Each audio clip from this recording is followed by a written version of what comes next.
Hello friends, ഇന്ന് അമ്മയുടെ special ഞണ്ട് കറി ഉണ്ടാക്കാൻ പോകണം കേട്ടോ.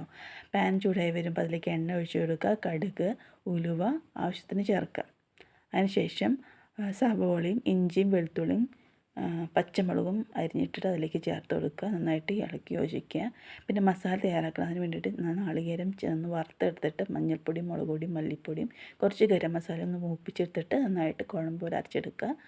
പിന്നെ ക്രാബ് നന്നായിട്ട് കഴുകി വൃത്തിയാക്കിയ ശേഷം നമ്മൾ സവോള നന്നായിട്ട് വെന്ത ശേഷം വേവിച്ച ശേഷം അതിലേക്ക് തക്കാളി ഇട്ട് കൊടുക്കുക.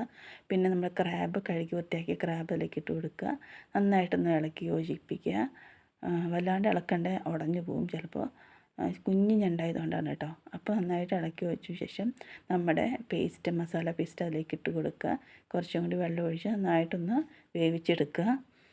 പിന്നെ നമുക്ക് കുറച്ച് പുളിക്ക് വേണ്ടി തക്കാളി ഓൾറെഡി ചേർത്ത് കൊണ്ട് വേണമെങ്കിൽ നമുക്ക് കുറച്ച് കുടംപുളി, അതാണ് ഇതിൻ്റെ സ്പെഷ്യൽ. കുടംപുളി ഒരു 4-5 ഇതൾ കുടംപുളി ആഡ് ചെയ്യുക. പിന്നെ കുറച്ച് ഉപ്പ് ഇട്ട് കൊടുക്കുക. നന്നായിട്ടൊന്ന് യോജിപ്പിക്കുക. എന്നിട്ട് കുറച്ച് അടച്ച് വയ്ക്കുക. പിന്നെ കറി ലീവ്സ്, നമ്മുടെ കറിവേപ്പില അതിൻ്റെ മേലേക്ക് ഇട്ട് കൊടുത്തിട്ട് ഒന്ന് അടച്ച് വയ്ക്കുക. ഇടയ്ക്കൊന്ന് ഇളക്കി കൊടുക്കുക കേട്ടോ. അപ്പോൾ ഏകദേശം നമ്മുടെ അമ്മ സ്പെഷ്യൽ ക്രാബ് കറി റെഡി ആയിട്ടുണ്ട്. അവസാനം ചെറിയ ഉള്ളി നന്നായിട്ടൊന്ന് മൂപ്പിച്ചിട്ട് അതിലേക്ക് താളിച്ചിടുക കേട്ടോ. അപ്പോൾ ഇത്രയേ ഉള്ളൂ ഗൈസ് വീഡിയോ. എല്ലാവർക്കും വീഡിയോ ഇഷ്ടപ്പെട്ടെന്ന് വിശ്വസിക്കുന്നു. Please subscribe my channel. Okay, bye, see U.